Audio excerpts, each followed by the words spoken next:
Hey guys, Tim here, Big Dog Forge. Hope you're all doing fine. Hey, got a couple of things.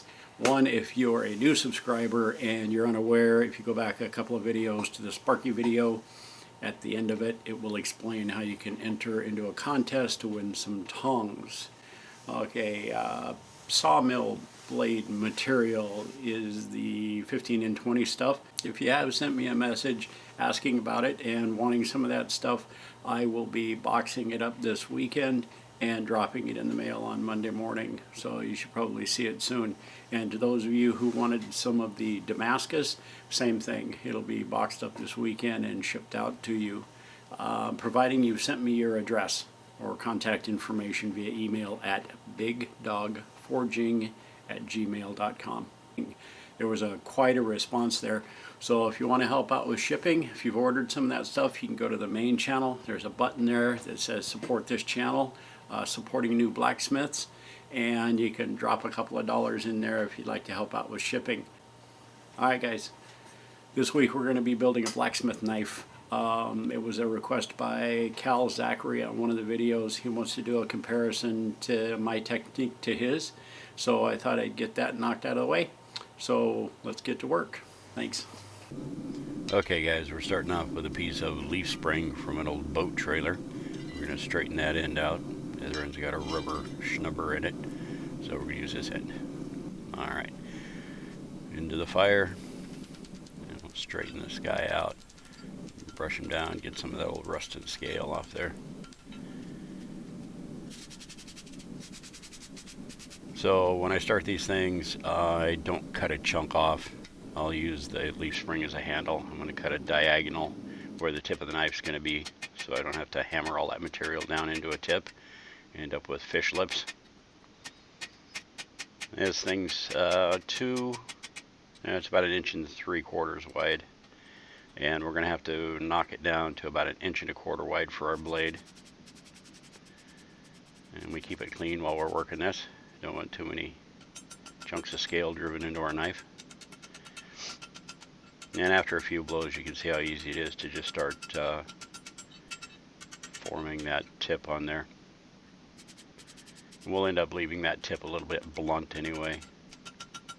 My grinder skills aren't awesome, and I want a little material there that I can remove. Alright, so we're going to narrow it up a little bit, and on our next heat we're going to start isolating where the blade's going to be. And we're going to make it a little bit short because we're going to have to draw that out. And then we'll come to the other side at the end of that heat and start isolating what we're going to use as the other end of the blade. That material between is what we'll draw out for our handle. I'm going to keep this leaf spring on here as long as possible because I don't really have a proper set of tongs for knives, although there's workarounds. We'll get to that. So it's just a whole lot of working that handle material down. And I skipped a few heats there and moved it forward because it's a little boring. So what we'll do is towards the end of that handle, we're going to go ahead and start tapering that again, so we don't have a piece of blunt material to taper off later, and it'll avoid fish lips at that end. And we'll just twist that off. Alright. And we can hold on to that with a pair of V-bit jaw tongs, and we'll just start working that blade down.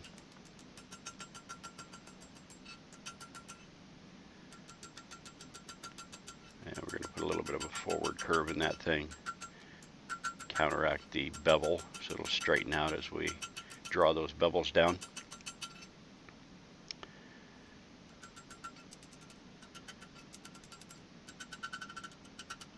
And a little heat just in the tip so we could finish that radius off on that thing and dress up the back a little bit.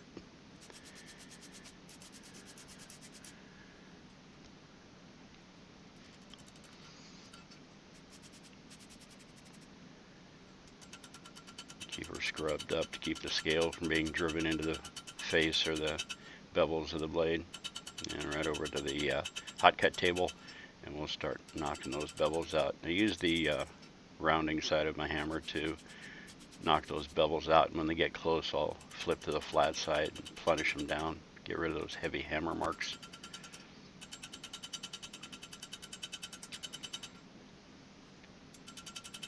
And it's just a little bit of fussing around to keep it straight and plunish it out. Straighten up the back a little bit. Work on those bevels some more. So I'll tend to use the rounding side of my hammer, like I said, to spread the metal, move it where I want to, and then towards the end of the heat, I'll typically flip it over, start plunishing, and stay on top of that to keep the big dents out of it. Keep it scrubbed up real well. You use that wire brush to keep the steel nice and smooth. There's a young man named Joey Vandersteeg, Technicus Joe, I believe is what he calls himself, on YouTube, who recently did a little video on using a wire brush to give yourself a better, end product forged surface. You should check him out. It's a great little video. Talks a lot about that. Very knowledgeable young man.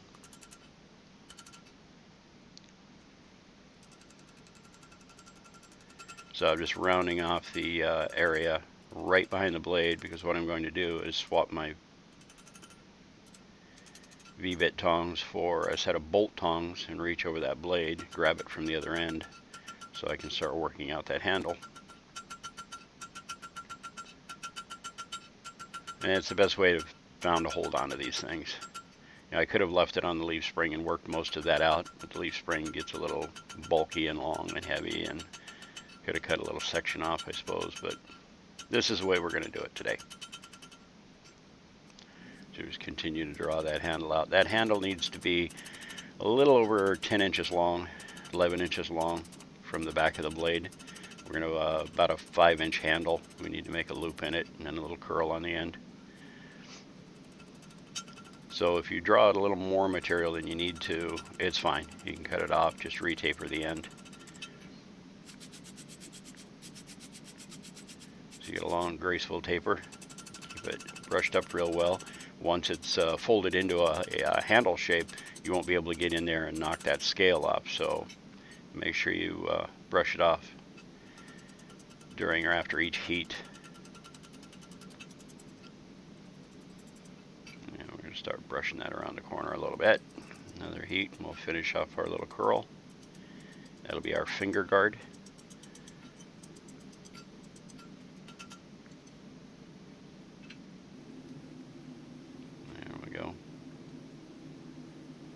And we're just going to get it over to here and use this piece of stainless as a little mandrel. And we're just going to get it sort of in the general area. It doesn't have to be perfect. We're going to take it back to the anvil and refine that a little bit.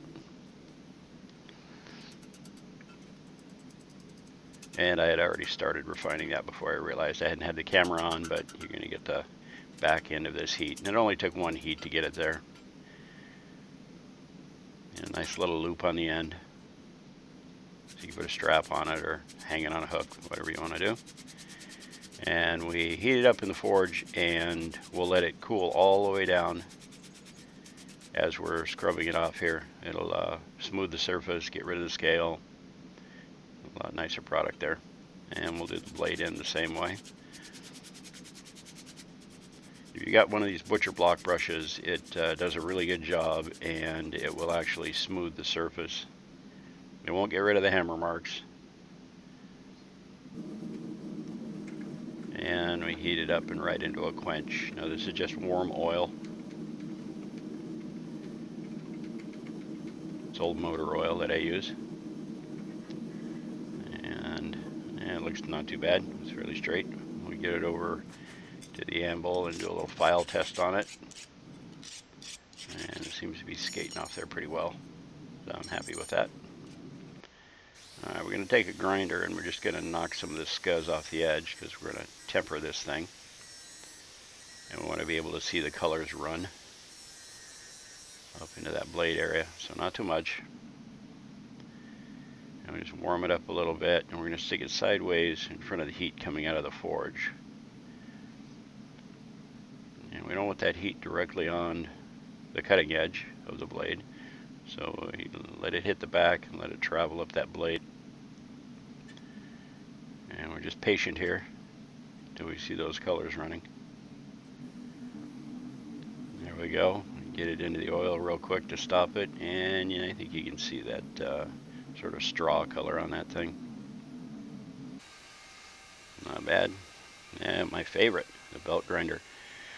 So took it through a couple of different belts here. We started with a, I don't know, it's probably a 60 grit, something like that. Took a while, and then we went down, all the way down to, I think it was a 600 grit, something like that. And I used that to sharpen it with.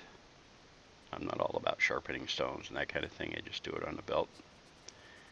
And then I strop it on my pant leg. A little 3-in-1 oil on it to keep it from rusting. Alright, we're going to put this thing through a little bit of a test. I'm going to shave some wood. I don't know what kind of wood this is, but it's dense and it's hard. And we're going to chop it up a little bit. And see how it does for cutting kindling. So we can start our coal fire. And we're going to make a little leather strap for it. And we'll use a knife to cut the leather with. And that's pretty thick leather, and it seems to be doing a pretty good job.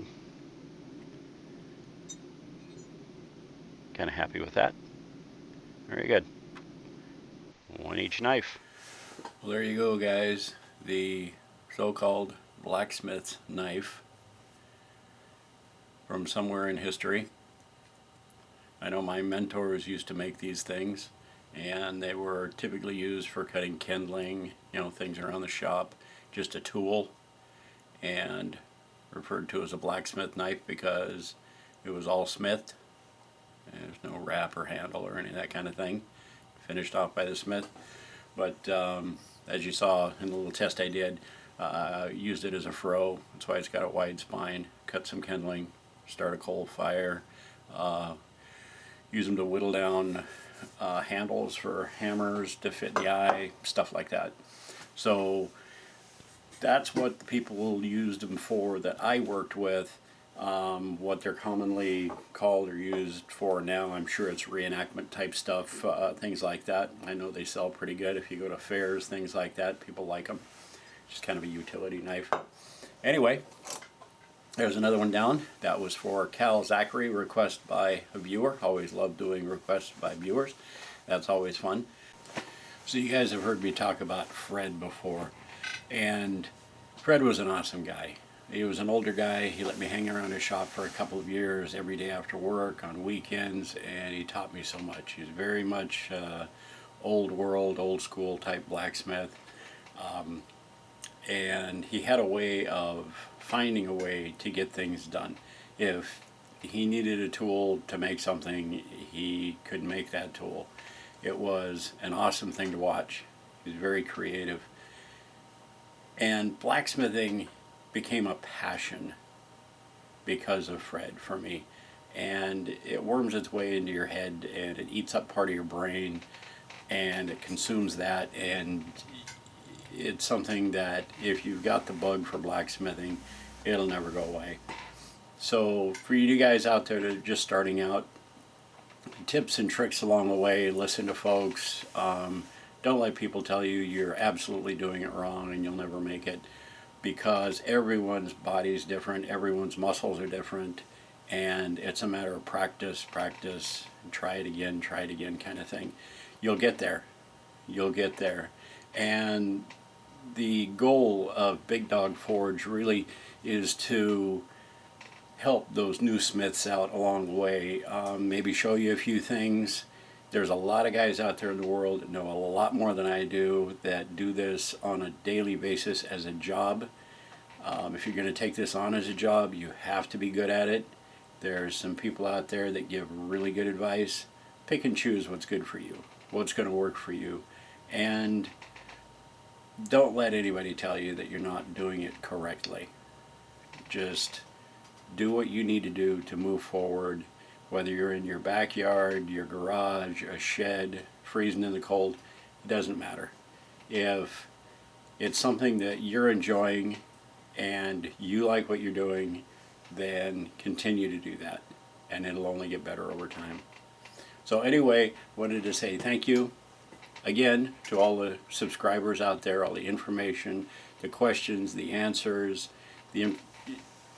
all the input that you guys give me is awesome.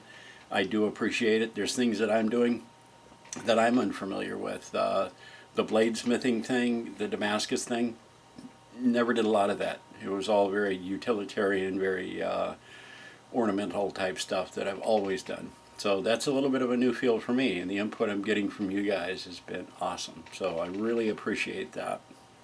So keep going, and if you've got any questions or comments for me, please leave them in the comments below, or send me an email, bigdogforging@gmail.com, if you need to contact me that way. And just keep it going. You'll do great. So anyway, thanks for stopping by Big Dog Forge. Thanks for checking it out. I hope you got something out of this video. And take care. Be safe, guys. We'll see you soon. Bye-bye.